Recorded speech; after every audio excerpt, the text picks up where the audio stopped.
Welcome back to Southwest Trail Hunter. I'm your explorer, guide, and narrator to all things off-road in the southwest of the United States of America. Often revered to be a desert wasteland, but I aim to show you how gorgeous it really is out here. Today we're continuing in the San Rafael area just southeast of Patagonia. Now this trip ended up being a bit of a frustrating trip. Let me explain. The initial goal was to drive from Patagonia City to Parker Lake. It would have been Patagonia Lake to Parker Lake, but then there'd be about 30 minutes of highway driving before we even saw the first dirt road.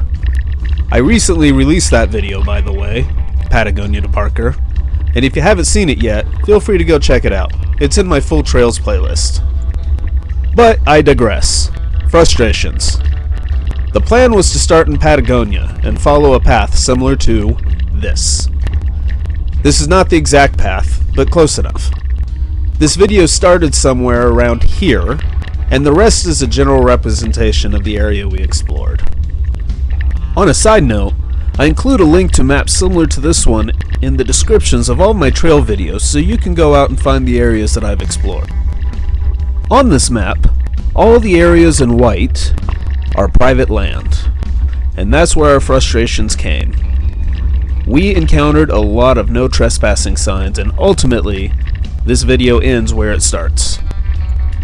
To add to the frustrations, I had a lot of camera trouble. I couldn't get my nose cam to stay on, and I lost about 15 minutes from my dash cam as well. Fortunately, most of that time was us pulled over anyway. So in place of that footage, I put a picture of where we pulled over. Let's see if you notice it. So, what's the point of me telling you all this? I could have just edited the video, not said anything about the frustrations, and you wouldn't have known the difference.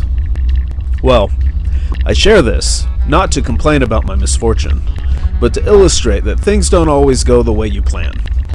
But you can't let that ruin your adventures. Sometimes you just have to roll with the punches. Despite all the frustrations we encountered on this trip, we still had a great time, and have more stories to share around the proverbial campfire. So, I guess what I'm saying is, don't sweat the little things. Get out and explore new areas, and go make some new memories. And if things go awry, count it all as part of the adventure. Anyway, most of this area is ranch land. It's high desert plain, so occasionally you get a really good view of the desert below. You may encounter some ranchers on the road as well. In my experience, they're usually nice enough as long as you don't get in their way. For the most part, the trails are the roads that the ranchers use to get around to their herds.